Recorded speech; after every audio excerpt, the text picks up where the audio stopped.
bagiku. Meskipun tak ku punya siapapun juga,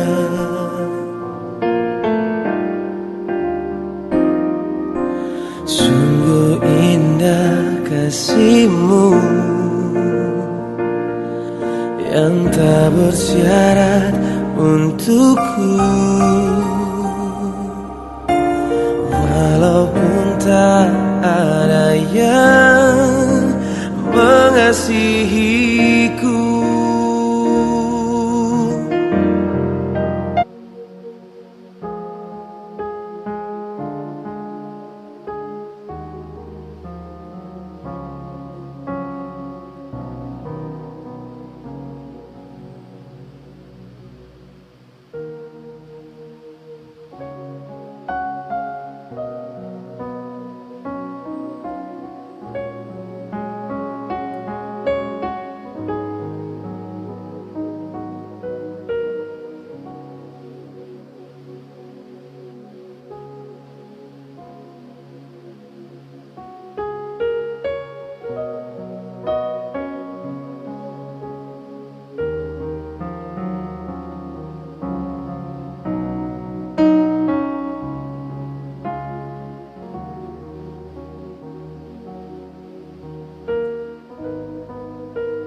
Shalom, saudara-saudari yang kekasih dalam nama Tuhan Yesus. Marilah kita satukan hati dan jiwa kita untuk memasuki ibadah penyembahan kepada Tuhan.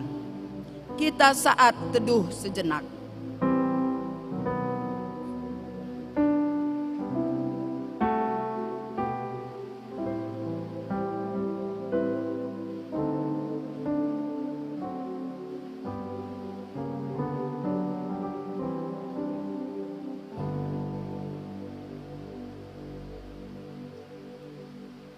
Kita puji Tuhan, kita bernyanyi dari lagu PKJ nomor 2 ayat 1.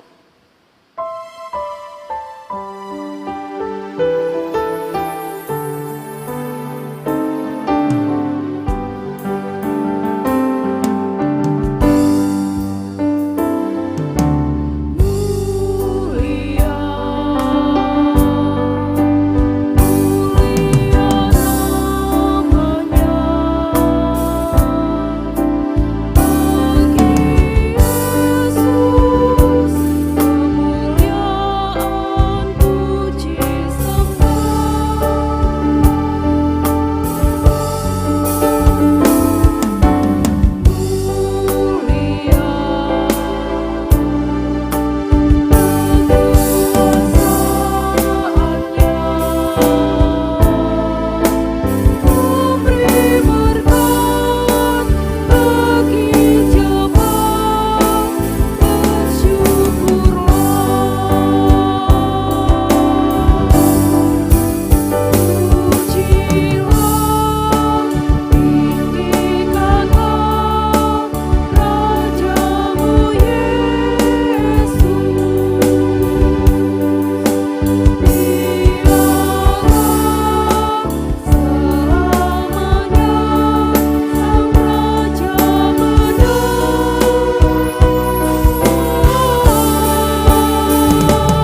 di dalam nama Allah Bapa dan nama anaknya Tuhan Yesus Kristus dan nama Roh Kudus, Khalik langit dan bumi.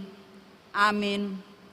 Hai manusia, telah diberitahukan kepadamu apa yang baik, dan apakah yang dituntut Tuhan daripadamu selain berlaku adil, mencintai kesetiaan, dan hidup dengan rendah hati di hadapan Allahmu. Haleluya.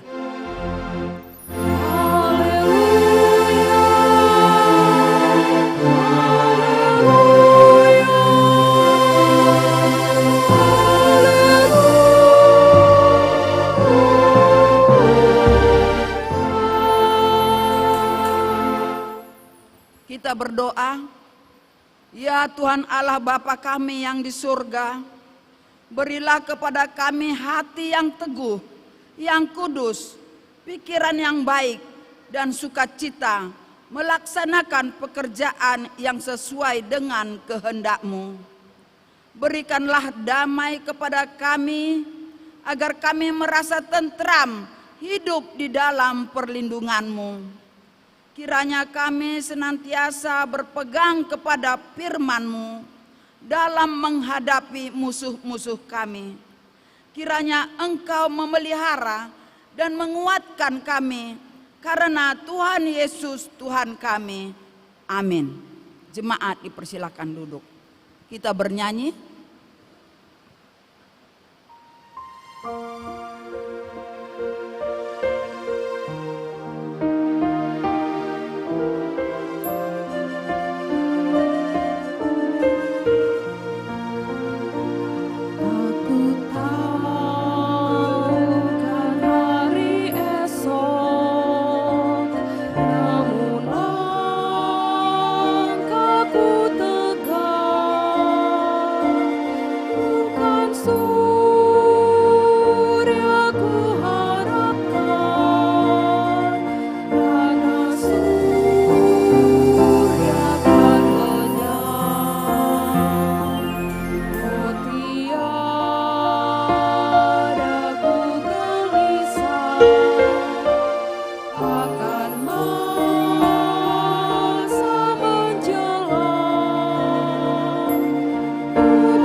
Marilah kita mendengar firman Tuhan sebagai pendahuluan khotbah pada minggu yang ke-6 setelah Trinitatis, yang diambil dari Kolose 2 ayat 6 sampai dengan ayat yang 19. Kita baca secara bergantian.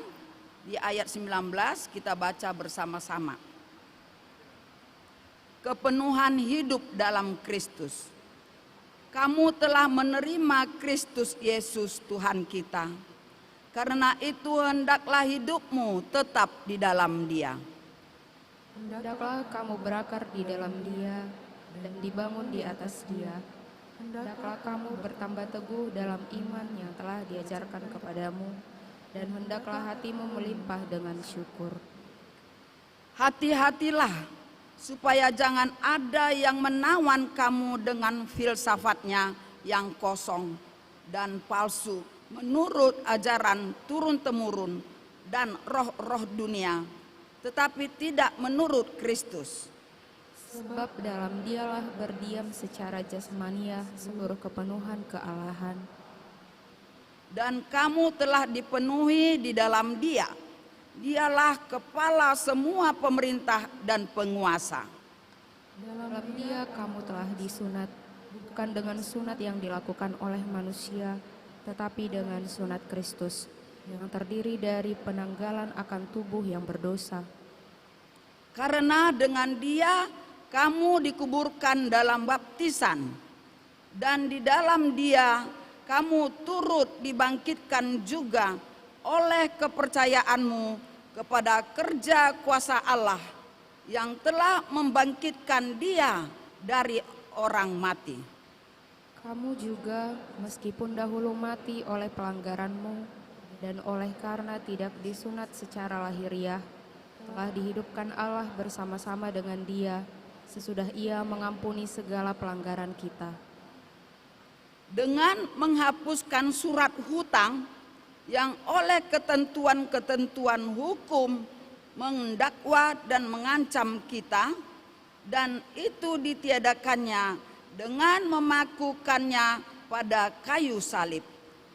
Ia telah melucuti pemerintah-pemerintah dan penguasa-penguasa dan menjadikan mereka tontonan umum dalam kemenangannya atas mereka. Karena itu, janganlah kamu biarkan orang menghukum kamu mengenai makanan dan minuman, atau mengenai hari raya, bulan baru, ataupun hari Sabat. Semuanya ini hanyalah bayangan dari apa yang harus Datang, sedang wujudnya ialah Kristus. Janganlah kamu biarkan kemenanganmu digagalkan oleh orang yang pura-pura merendahkan diri dan beribadah kepadanya, kepada malaikat, serta berkanjang pada penglihatan-penglihatan dan tanpa alasan membesar-besarkan diri oleh pikiran yang duniawi. Ayat 19 kita baca bersama. Sedang ia tidak berpegang teguh kepada kepala, dari mana seluruh tubuh yang ditunjang dan diikat menjadi satu oleh urat-urat dan sendi-sendi menerima pertumbuhan ilahinya. Demikianlah firman Tuhan. Berbahagialah setiap orang yang mendengar firman Allah, yang menghayati serta melakukannya. Amin. Kita bernyanyi.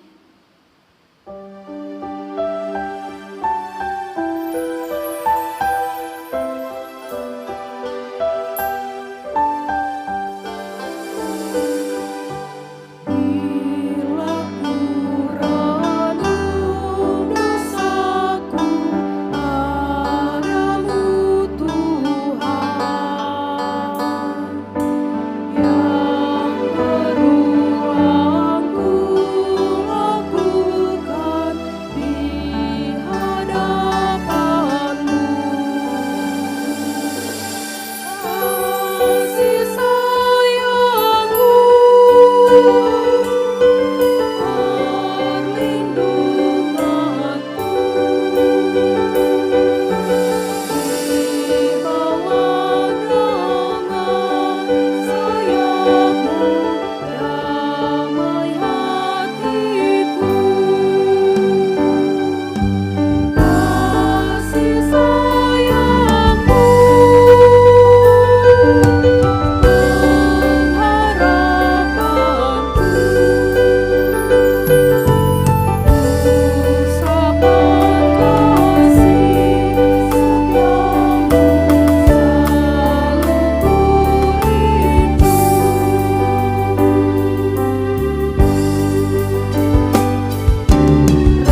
Saudara yang dikasihi Tuhan Yesus Kristus, dalam perjalanan hidup kita sepanjang minggu yang lalu, tentu kita tidak luput dari berbagai kesalahan dan dosa yang kita sengaja maupun tidak sengaja terhadap saudara-saudara kita maupun di tengah keluarga yang telah menyinggung perasaan dan melukai hati mereka, terlebih kepada Tuhan. Karena itu dengan segala kerendahan hati, marilah kita mengaku dan menyesali segala dosa dan kesalahan kita di hadapan Tuhan. Marilah kita memasuki saat teduh untuk berdoa di dalam hati kita masing-masing.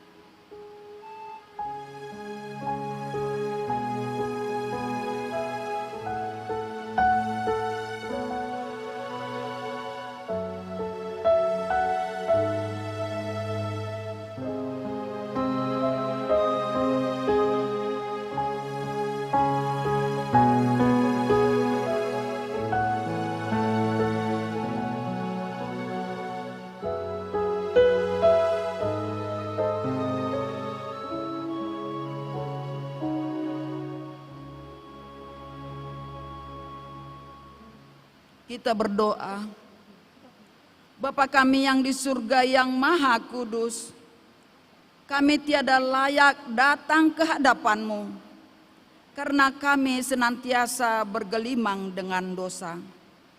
Karena pikiran dan perbuatan kami senantiasa bertentangan dengan kebenaran-Mu. Tetapi oleh kasih anak-Mu Yesus Kristus Tuhan kami datang kepadamu meminta keampunan dosa dan kejahatan kami. Tolong dan kasihanilah kami, ampunilah segala kejahatan kami, dan terimalah kami menjadi anak-anak-Mu. Terangilah jiwa dan pikiran kami dengan Roh-Mu yang kudus itu, agar kami dapat memisah yang jahat daripada yang baik di hadapan-Mu, sehingga kami menjadi anak-anak yang setia, menyaksikan Yesus Kristus Tuhan dan Juru Selamat dunia. Amin. Janji Tuhan tentang pengampunan dosa. Jika kita mengaku dosa kita, maka Ia adalah setia dan adil, sehingga Ia akan mengampuni segala dosa kita dan menyucikan kita dari segala kejahatan. Segala kemuliaan Allah di tempat yang maha tinggi. Amin. Kita bernyanyi. Tuhan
Marilah kita mendengar firman Tuhan sebagai petunjuk hidup baru yang diambil dari Yakobus 1 ayat 21. Demikian firman Tuhan. Sebab itu buanglah segala sesuatu yang kotor dan kejahatan yang begitu banyak itu, dan terimalah dengan lemah lembut firman yang tertanam di dalam hatimu. Demikian firman Tuhan. Marilah kita sama-sama memohon kekuatan daripada Tuhan. Ya Allah Bapa kami, berilah kami kekuatan untuk melakukan yang sesuai dengan firman-Mu. Amin. Kita bernyanyi.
Marilah kita bersaksi mengikrarkan pengakuan iman kita bersama jemaat pada segala abad di seluruh dunia ini. Kita ucapkan bersama. Aku percaya kepada Allah Bapa yang Maha Kuasa, Khalik langit dan bumi. Aku percaya kepada Yesus Kristus, anaknya yang tunggal Tuhan kita, yang dikandung daripada Roh Kudus, lahir dari anak darah Maria, yang menderita di bawah pemerintahan Pontius Pilatus, disalibkan, mati dan dikuburkan, turun ke dalam kerajaan maut. Pada hari yang ketiga, bangkit pula dari antara orang mati, naik ke surga, duduk di sebelah kanan Allah Bapa yang Maha Kuasa, dan akan datang dari sana untuk menghakimi orang yang hidup dan yang mati. Aku percaya kepada Roh Kudus, gereja yang kudus dan am, persekutuan orang kudus, pengampunan dosa, kebangkitan daging, dan hidup yang kekal. Amin. Kita bernyanyi untuk menyambut sabda Tuhan.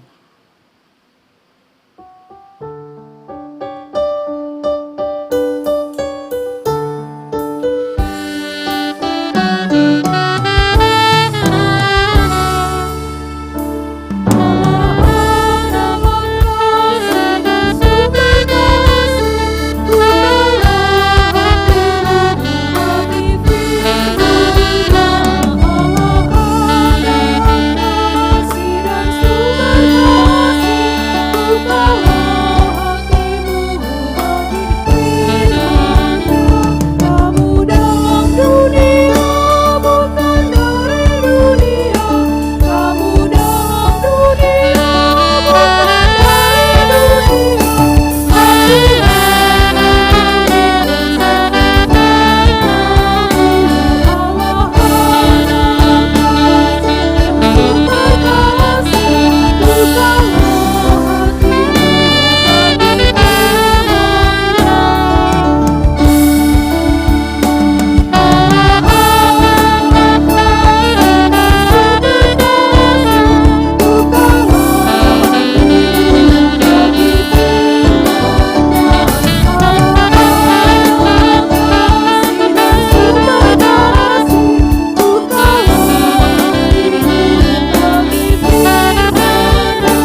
Kami menaikkan syukur terima kasih kepadamu ya Allah Bapa di surga, di dalam Kristus Yesus Roh Kudus yang telah menyambut kami datang ke rumah-Mu yang kudus ini.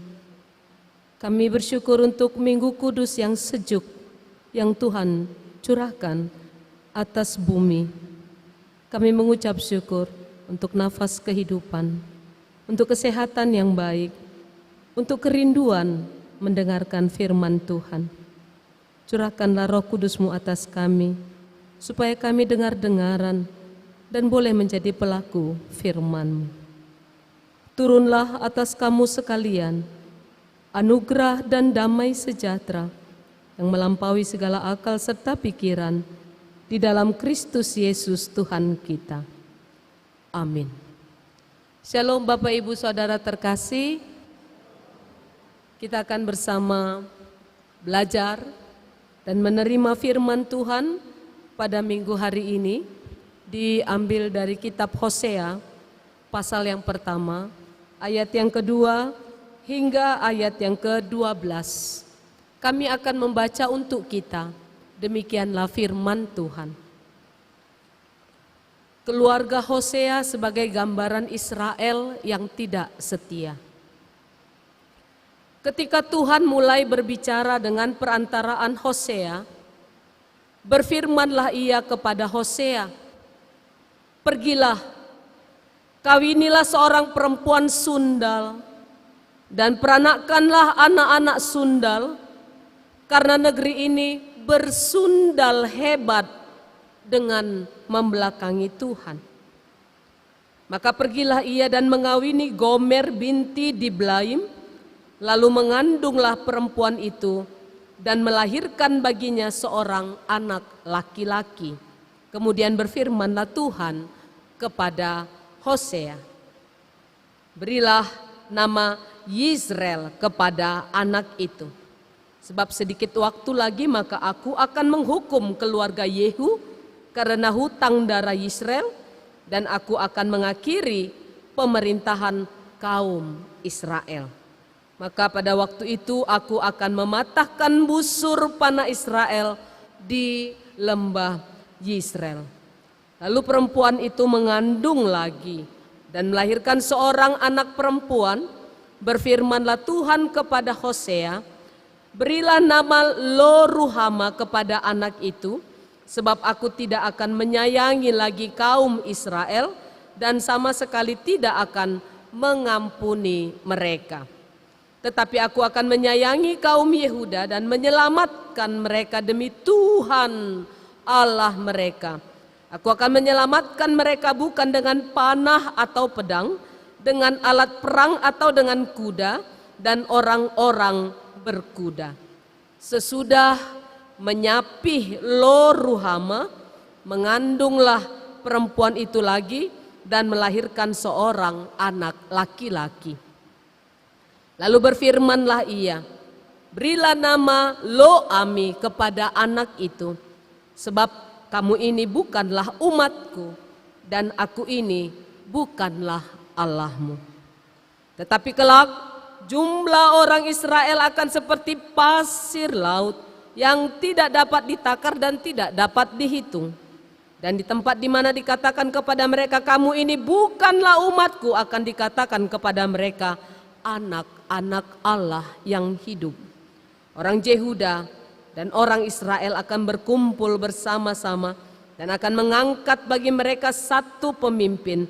Lalu mereka akan menduduki negeri ini, sebab besar hari Yizreel itu." Kalau Bapak dan Ibu menggunakan Alkitab elektronik, kita akan tambahkan dari Hosea pasal 2 ayat yang pertama. "Katakanlah kepada saudara-saudaramu laki-laki, Ami, dan kepada saudara-saudaramu perempuan, Ruhama." Demikianlah pembacaan firman Tuhan. Ibu bapak, saudara-saudari yang dikasihi oleh Tuhan Yesus Kristus, saya mau tanya nih, kira-kira menurut kita, adakah orang tua yang rela mempunyai menantu perempuan yang adalah seorang PSK. Namanya dulu WTS. Sekarang namanya PSK. Pekerja seks komersial. Atau adakah menurut kita orang tua yang rela mempunyai menantu pria yang mata keranjang, yang playboy, yang menjadikan istrinya istri kesekian?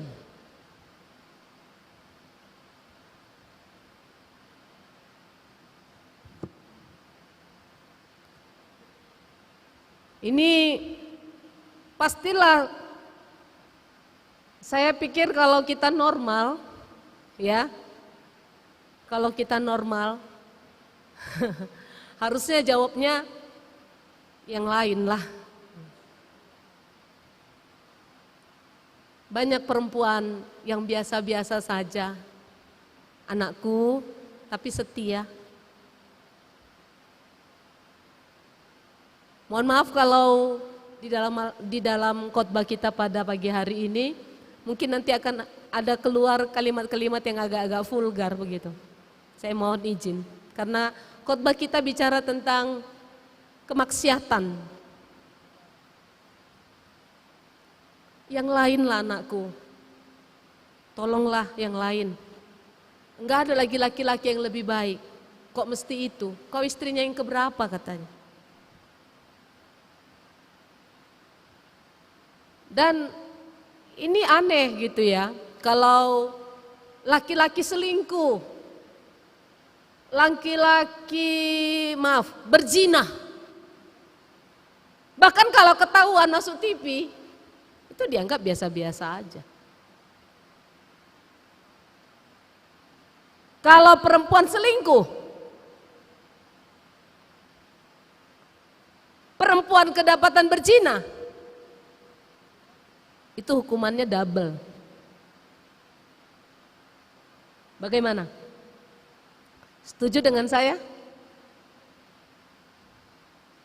Kalau misalnya temanmu nih, teman kita cerita, aduh, aku sedih, aku susah kali. Papaku sekarang main-main dengan perempuan yang seumur denganku, kata temanmu perempuan, dia masih gadis remaja. Aku sedih, hancur hati, aku sedih lihat mamaku katanya. Mungkin dalam hati, jangan-jangan kita malah nanya, dalam hati memang gak bilang, mamamu kerjanya apa aja kok bapakmu gak dijagain.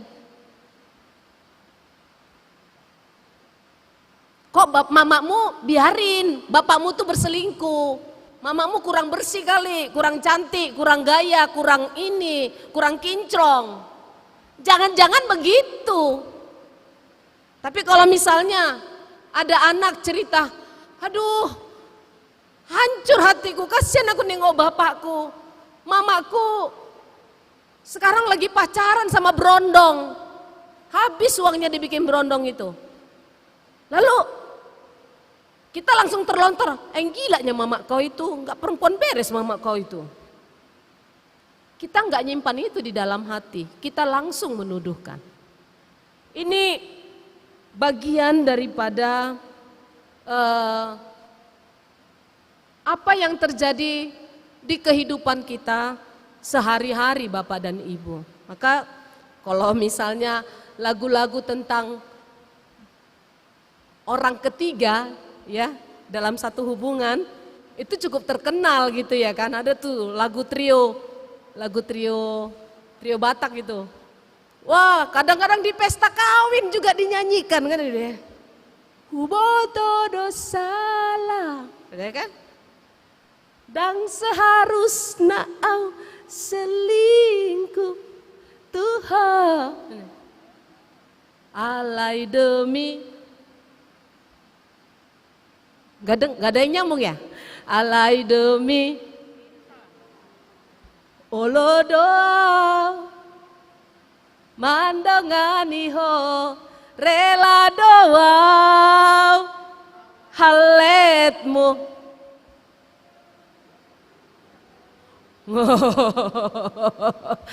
Aku nggak terlalu hafal sebenarnya lagu ini, aku catat karena aku ingat lagu itu sampai aku pernah marah di satu pesta. Kalian ini gimana sih? Gak ada lagi lagu lain. Masa lagu begini di pesta kawin? Jangan dinyanyiin lagu-lagu begini, saya bilang begitu. Baru ini gitu. Setelah saya mendengarkan dengan apa ya, dengan cukup baik. Oh, ini kata-katanya ini nggak bener ini gitu. Rela doa itu gabe orang ketiga katanya kan.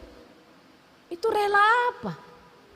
Ketika kita menjadi orang ketiga, ketika ada orang lain menjadi orang ketiga, itu hasrat apa cinta? Itu nafsu apa cinta?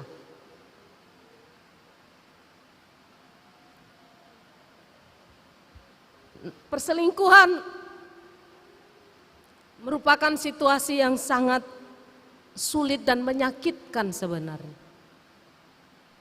Perselingkuhan itu melibatkan seluruh emosi manusia. Sebenarnya perselingkuhan dapat membuat seseorang tiba pada situasi yang paling kritis dan rendah di dalam dirinya. Ketika seseorang menjadi korban dari perselingkuhan, suami atau istrinya berselingkuh, pacarnya berselingkuh, dia menemukan dirinya itu sangat tidak berharga. Dia jijik kepada pasangannya, dia jijik sama dirinya sendiri, dia marah, dia benci, dia mau tenggelam, dan rasa-rasanya tidak ada seseorang yang menolong dia. Dan ketika itu terjadi, Bapak dan Ibu, ada korban yang menjadi sebuah perselingkuhan, matanya harus melihat pasangannya, orang yang dicintainya, sedang tertawa bergembira bersama dengan orang lain. Itu sangat melukai hati, sangat pedih. Sangat tidak bisa diterima sebenarnya, sangat melukai. Nah, kita mungkin bisa saja mengatakan, jangan hukum dirimu dengan kesedihan. Kau tahu, itu adalah salah satu cara untuk dewasa dan melalui ujian-ujian yang terjadi dalam kehidupanmu. Kita mungkin bilang, jangan terlalu tenggelam dalam kesedihan ketika ada temanmu curhat. Mungkin ada orang yang curhat kepadamu mengatakan tentang perselingkuhan yang membuat dia menjadi tenggelam dalam korban perselingkuhan itu. Tapi kita tahu bahwa korban-korban dari perselingkuhan itu tidak mudah dipulihkan. Tidak mudah. Dan tidak bisa hanya dengan kata sabar. Tidak bisa hanya dengan kata ampunilah. Tidak bisa hanya dengan sekedar kata lupakanlah. Dia memerlukan waktu yang panjang. Dan saya pikir juga memerlukan bantuan profesional untuk mengatasi akibat daripada perselingkuhan itu. Kita tahu gelas yang sudah pecah mungkin sangat sulit untuk dilekatkan kembali tanpa meninggalkan bekas. Namun di atas semuanya itu kita berani percaya tiada yang mustahil bagi Tuhan. Karena itu Bapak Ibu Saudara, bila kini kau dalam sebuah hubungan, entah itu perpacaran atau suami istri, Tuhan berfirman, jaga hubunganmu di dalam kekudusan. Perzinahan selalu salah. Perselingkuhan selalu salah. Ibrani 13 ayat 4 mengatakan, pezina akan dihakimi Allah. Pihak yang dikhianati harus memahami kebenaran bahwa Allah adalah Allah yang menuntut balas. Kamu adalah korban yang dibela oleh Tuhan. Dan tidak boleh membalas perbuatan yang salah itu. Ketika kita terluka, kita hanya perlu menyerahkan doa kita kepada Tuhan supaya Tuhan sendiri yang menangani masalah itu, perzinahan itu untuk diselesaikan dengan baik. Dan jangan pernah berpikir, ya, jangan pernah berpikir bahwa roh perzinahan akan mudah untuk berubah.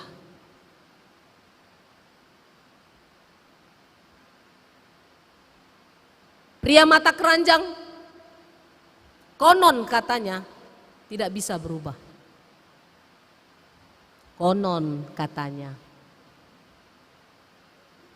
Katanya begini, biarkan saja para pria mata keranjang bermain-main dengan matanya yang keranjangan.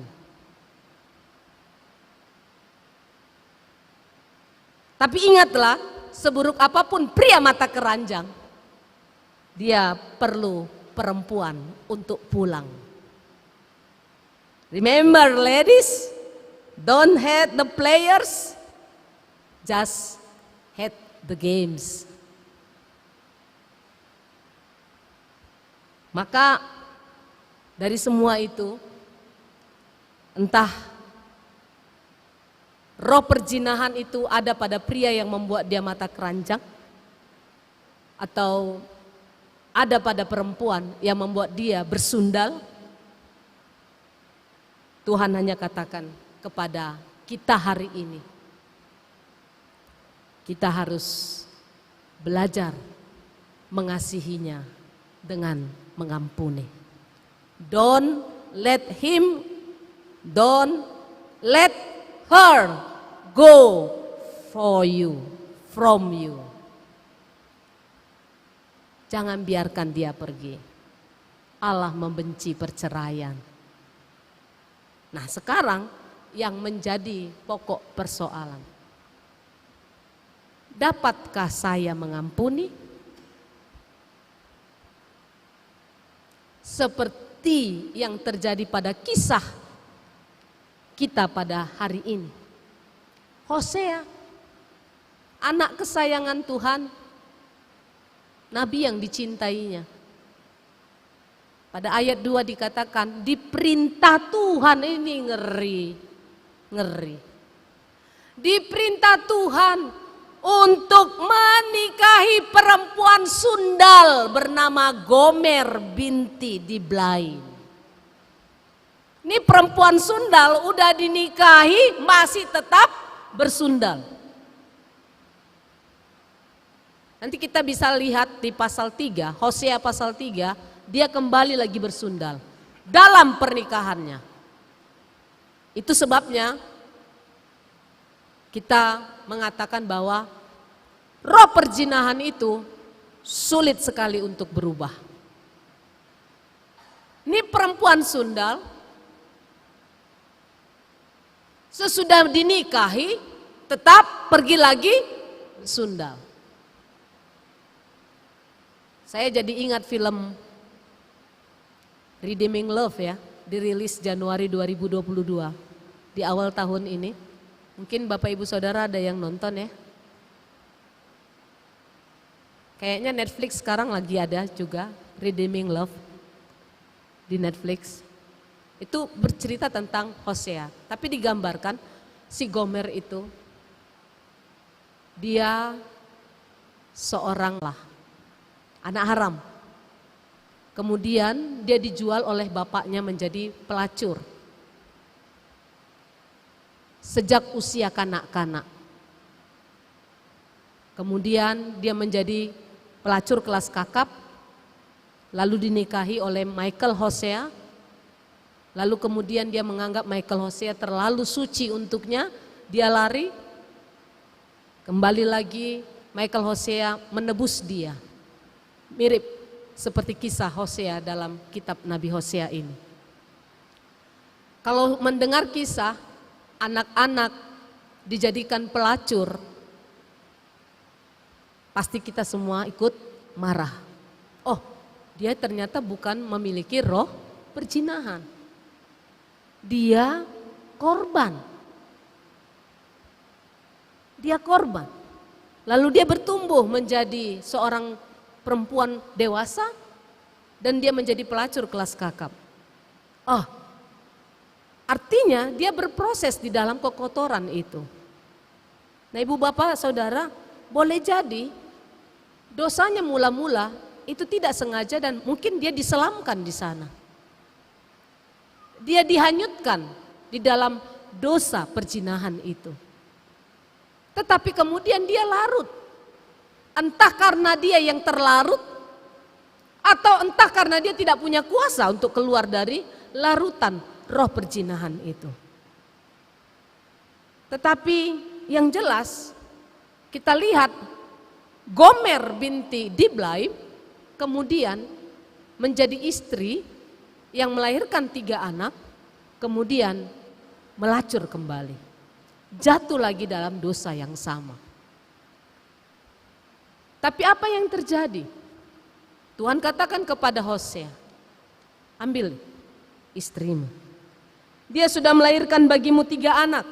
Yizreel, artinya Allah menabur. Lo-ruhama, tidak disayangi. Dan Lo-ami, bukan bangsaku, bukan umatku. Ambil istrimu. Bawa dia pulang kembali. Tebus dia. Kau tidak boleh membiarkan dia. Don't let her go on you. Kau harus kembalikan dia ke sisimu. Itu perintah Tuhan. Adakah Hosea mengerang?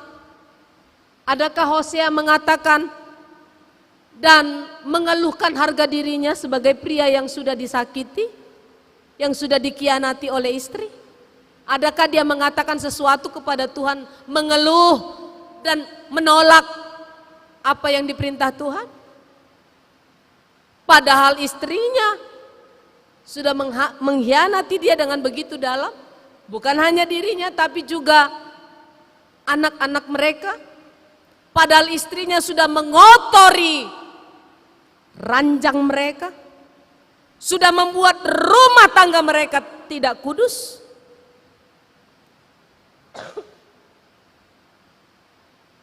Tuhan mengajarkan kepada Hosea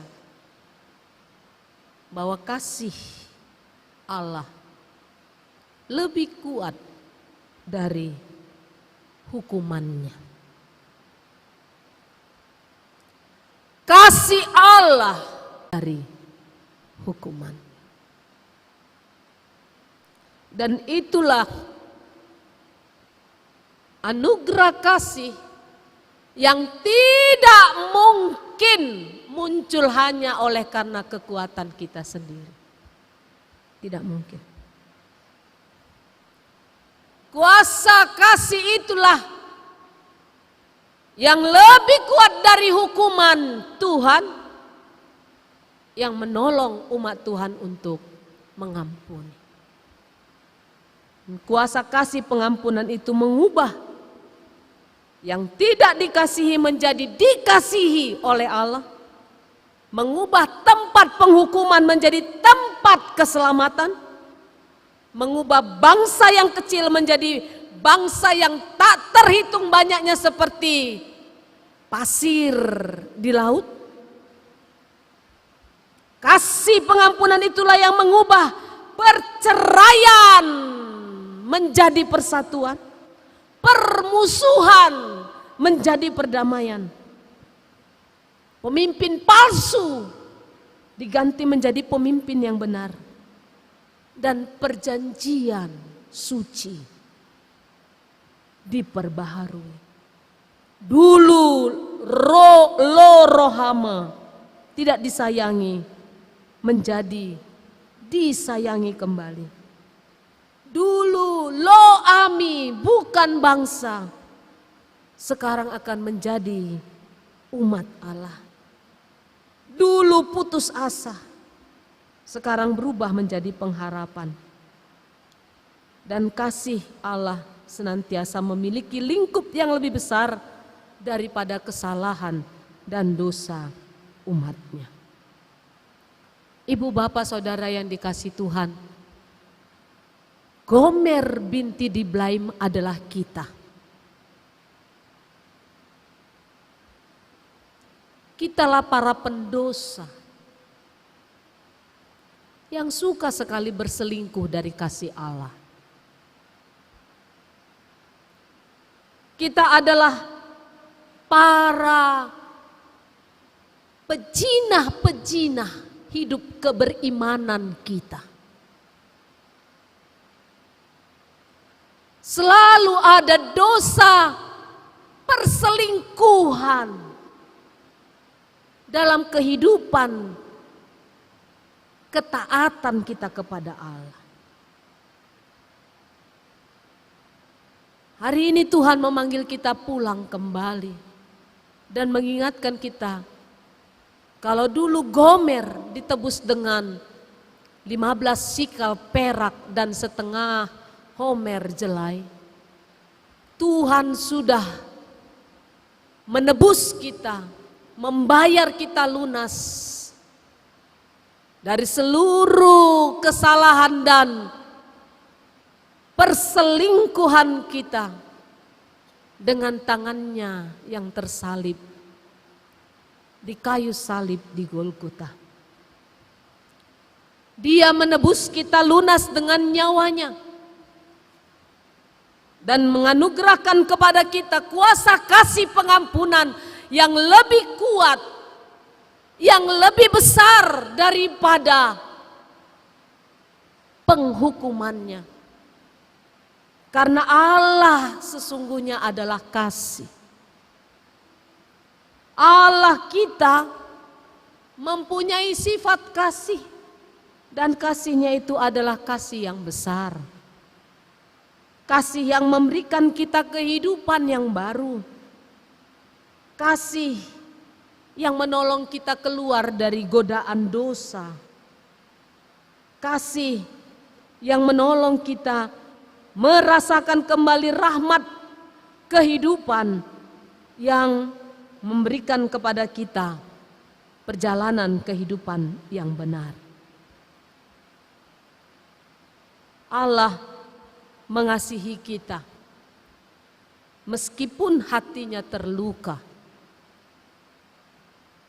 Dia menerima kita yang suka berselingkuh dalam hidup beriman kita ini. Sama seperti Hosea. Meski kondisi keberdosaan Gomer, meski mungkin dia marah, meski mungkin dia jijik kepada dirinya dan kepada istrinya, meskipun mungkin harga dirinya terluka, tetapi Hosea menerima kembali istrinya yang suka berselingkuh itu. Tuhan pun oleh karena kodratnya adalah kasih, menerima kita dengan seluruh ragam dosa yang kita lakukan. Dia juga adalah Allah yang mengampuni kita tanpa syarat. Tuhan tak pernah menerima kita karena kita sudah sangat menyenangkan Dia. Tidak. Tuhan tidak menerima kita karena kita sungguh sudah layak di hadapannya. Tidak. Atau Tuhan menerima kita karena kita sudah wow gitu melayani Dia. Tidak. Tuhan mengasihi kita tanpa syarat. Hosea menerima Gomer tanpa syarat. Dalam seluruh kesukaannya yang berselingkuh itu. Tuhan pun demikian kepada kita. Itulah kasih Allah yang mengampuni dan melupakan tanpa syarat.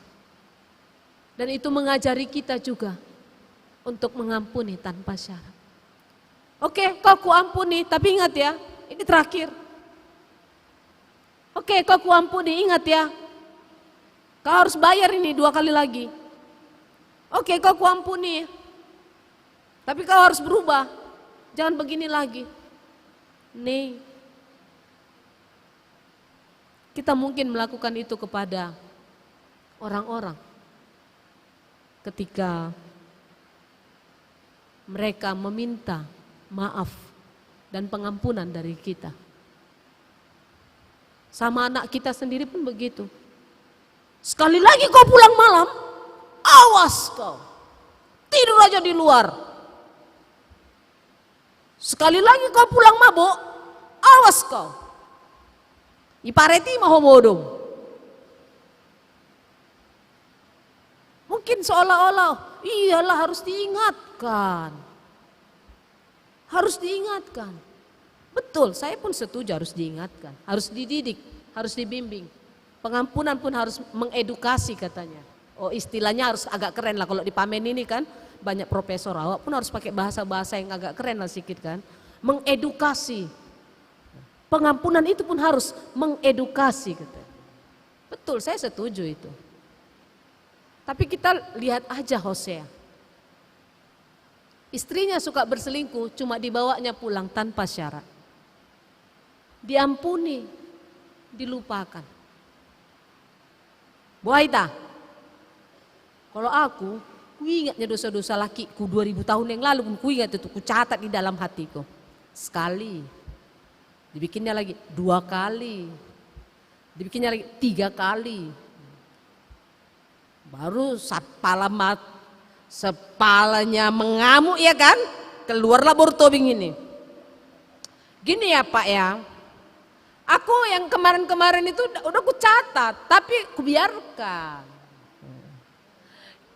2 kali kau bikin, ku biarkan. Ya. 3 kali kau bikin, oh enggak betul lagi nih Pak. Tuhan Yesus bilang berapa kali kita mengampuni? 7 kali, 70 kali, 7 kali.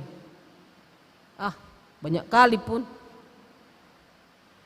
2 kali pun kita disakiti, kita udah mau nggak tahu lagi lah membilangkannya ya.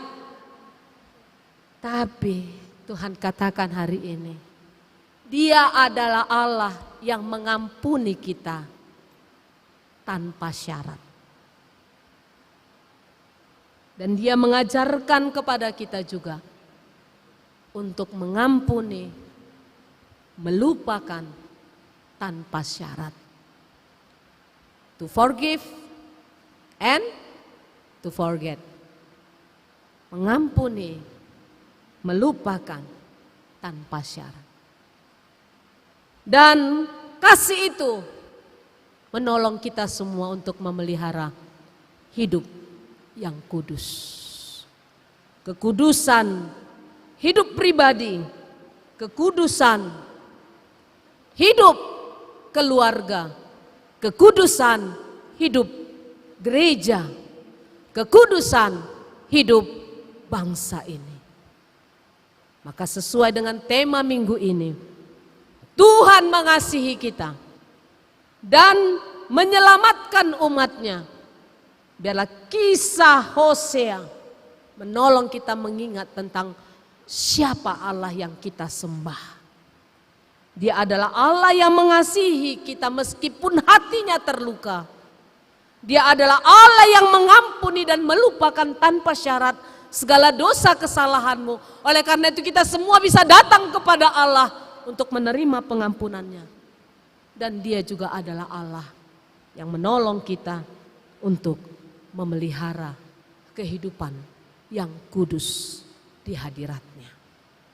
Amin. Terima kasih Allah Bapa di surga untuk firman Tuhan yang kami terima pada minggu hari ini. Memandang kepada keluarga Hosea, kami mengingat betapa jahatnya para pelaku-pelaku perselingkuhan. Dan betapa sakitnya korban-korban perselingkuhan itu. Kami berdoa untuk setiap pribadi, apapun yang sedang dia alami pada saat ini, biarlah kuasa pengampunan-Mu, kuasa kasih-Mu menolong setiap kami, menjauhkan diri kami dari roh perjinahan, memberikan kepada kami kekuatan dan keberanian untuk mengampuni dan melupakan, dan hidup di dalam kekudusan. Sebab Engkau adalah Allah yang mengasihi dan menyelamatkan kami umat-Mu. Berkatilah firman Tuhan yang kami terima. Tolonglah kami ya Bapa. Setiap kami yang bergumul pada saat ini, Engkaulah yang berbelas kasihan, memenangkan kami dalam setiap pergumulan kami, sehingga nama-Mu kami puji dan kami muliakan. Kami berdoa untuk GKPI Pamen, semua pelayan, majelis, dan Bapak Pendeta, beserta keluarga, Tuhan yang memberkati. Sehingga GKPI Pamen ini boleh menjadi tempat kami bertumbuh di dalam Tuhan, mengenal Tuhan dengan lebih indah lagi dalam kehidupan pribadi kami. Dan di tengah-tengah dunia kami berbuah serta menjadi berkat. Dimuliakanlah Engkau kekal selama-lamanya ya Tuhan Yesus. Di dalam nama-Mu yang kudus kami berdoa. Amin.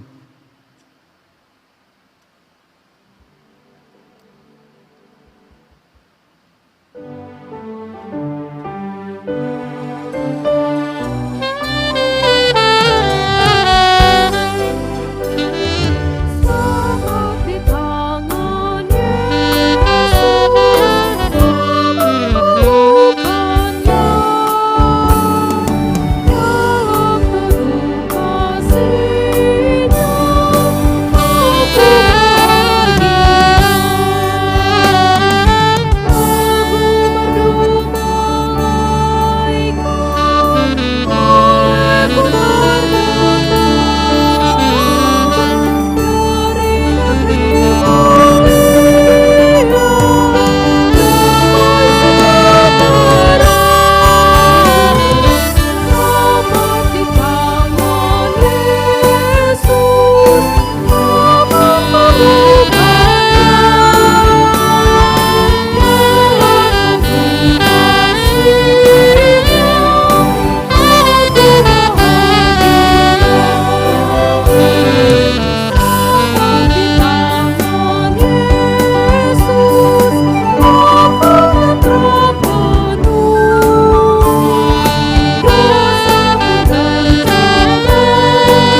segentar hati kita menyampaikan persembahan kepada Allah Bapa di surga. Ibrani 9 ayat 14. Betapa lebihnya darah Kristus yang oleh roh yang kekal telah mempersembahkan dirinya sendiri kepada Allah sebagai persembahan yang tak bercacat, akan menyucikan hati nurani kita dari perbuatan-perbuatan yang sia-sia, supaya kita dapat beribadah kepada Allah yang hidup. Amin. Kita sampaikan persembahan kita kepada Tuhan.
marilah kita menyerahkan persembahan kita kepada Tuhan dengan doa syukur. Kita berdoa. Ya Allah Bapa kami yang di sorga, Engkaulah sumber segala berkat dan rahmat. Kami persembahkan di sini sebahagian dari yang Engkau berikan kepada kami sebagai korban persembahan kami kepadamu. Adapun yang kami persembahkan ini adalah yang kami terima daripadamu. Karena siapakah kami sehingga dapat memberi kepadamu? Kasihanilah kami, terimalah kurban persembahan kami ini menjadi dupa yang harum di hadapan-Mu. Berkati dan peliharalah agar kami menggunakan persembahan ini untuk kejayaan kerajaan-Mu di tengah gereja-Mu di seluruh dunia. Bukalah hati kami dengan Roh-Mu yang kudus itu, agar kami senantiasa mengucapkan terima kasih kepadamu. Di dalam nama Yesus Kristus Tuhan kami. Amin.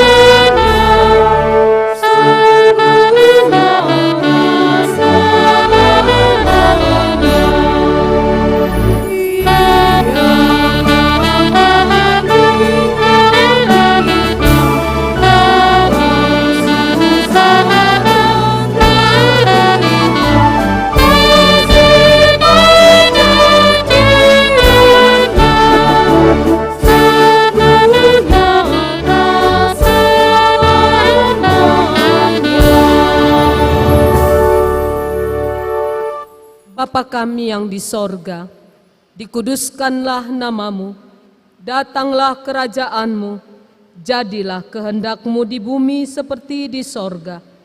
Berikanlah kami pada hari ini makanan kami yang secukupnya, dan ampunilah kami akan kesalahan kami, seperti kami juga mengampuni orang yang bersalah kepada kami. Dan janganlah membawa kami ke dalam pencobaan, tetapi lepaskanlah kami dari yang jahat.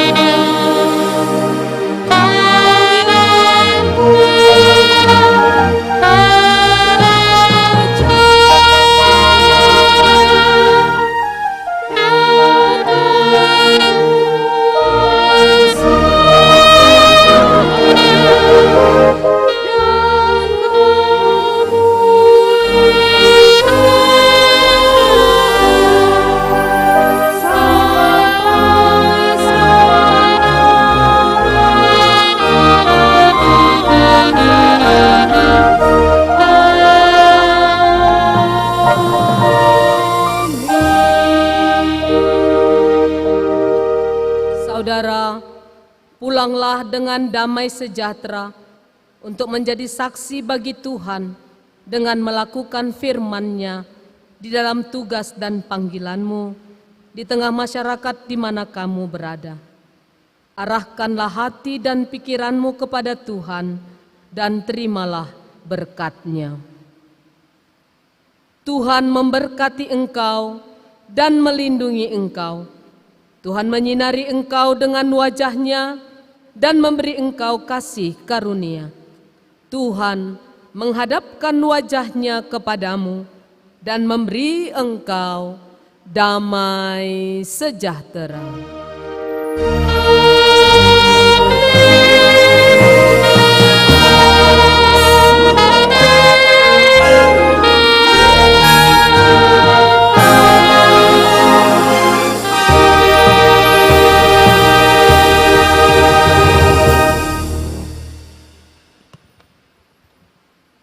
Amin. Shalom bagi kita.